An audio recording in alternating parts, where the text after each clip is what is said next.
Olá, meus amigos. Este é o canal Aquófilos, que busca divulgar conhecimentos sobre o mundo das águas e os assuntos interligados aos seus recursos. O nosso lema é Saber não pode ser luxo.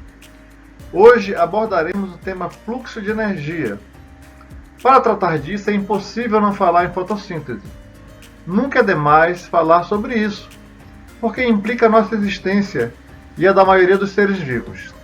Esperamos que você curta, compartilhe, comente e faça a sua inscrição neste canal.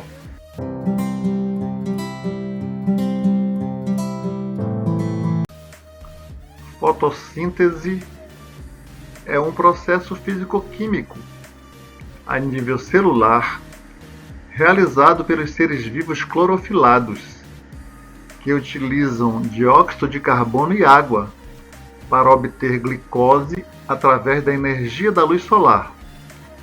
A fotossíntese inicia a maior parte das cadeias alimentares na Terra.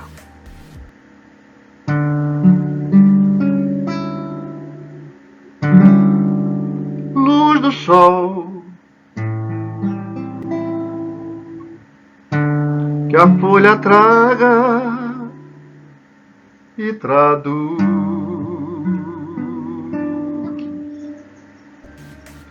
Essa música de Caetano Veloso, denominada Luz do Sol, fala exatamente, sinteticamente, o que é a fotossíntese. Não sei se de propósito, mas é justamente isso que ele define ao iniciar a letra de sua música. O nosso objetivo com este vídeo é dissecar uma cadeia alimentar aquática bem simplificada para explicar o fluxo da energia na presença de árvores de mangue, de perifíton e de algas filamentosas e planctônicas.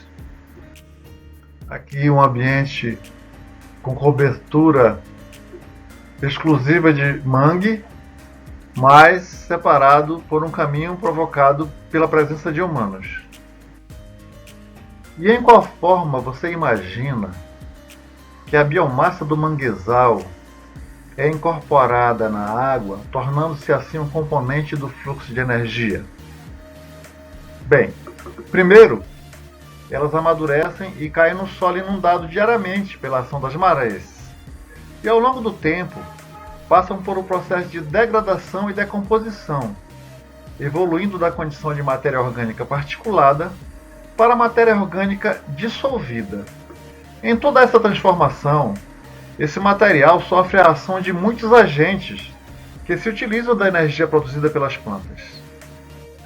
Neste quadro, além dos manguezais, observa-se uma grande quantidade de perifíton na água.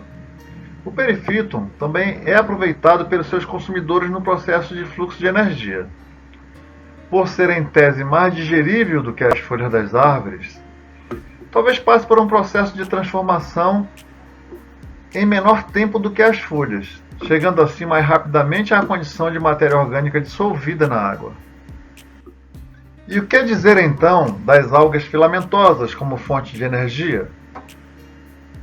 Além de servirem como suporte para a manutenção de muitos outros organismos, e também de proteção contra predadores, sua energia tanto pode ser repassada diretamente antes de sua degradação e decomposição, quanto indiretamente, após transformar-se em matéria orgânica dissolvida.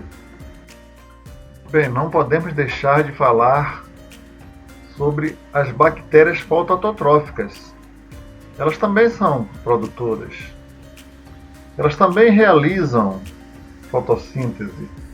Elas possuem clorofila do tipo A e do tipo B, a mesma clorofila encontrada em algas e vegetais. Então, a fotossíntese que elas realizam assemelha-se muito à fotossíntese que as plantas realizam.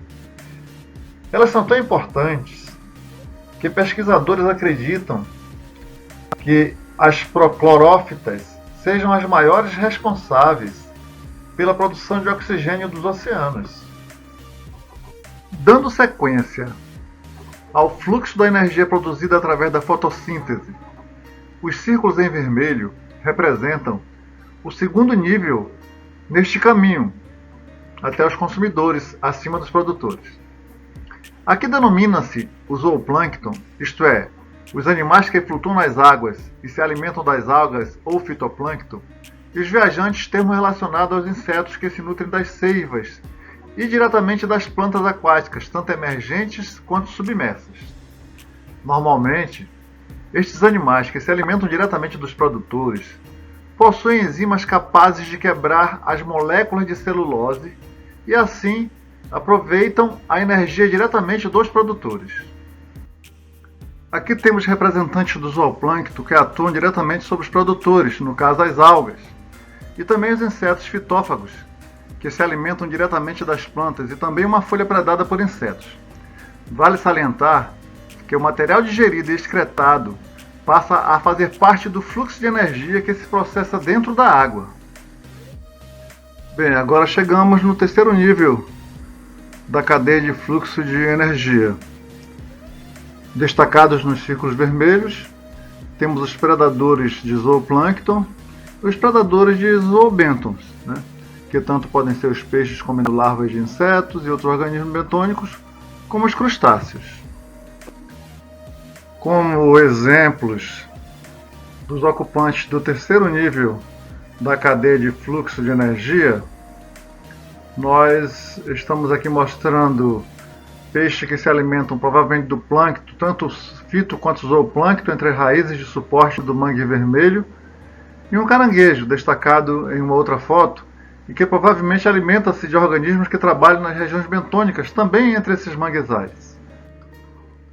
A energia finalmente é transferida dos produtores até os predadores de topo, aqueles peixes que se alimentam dos demais consumidores.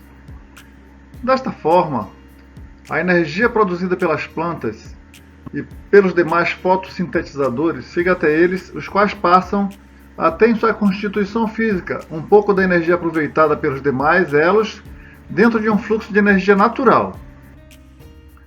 Para mostrar um predador de topo que visita as regiões de estuário, os manguezais, temos aqui a figura de um robalo. Mas não paramos por aqui no processo de interpretação do nosso esquema de fluxo de energia.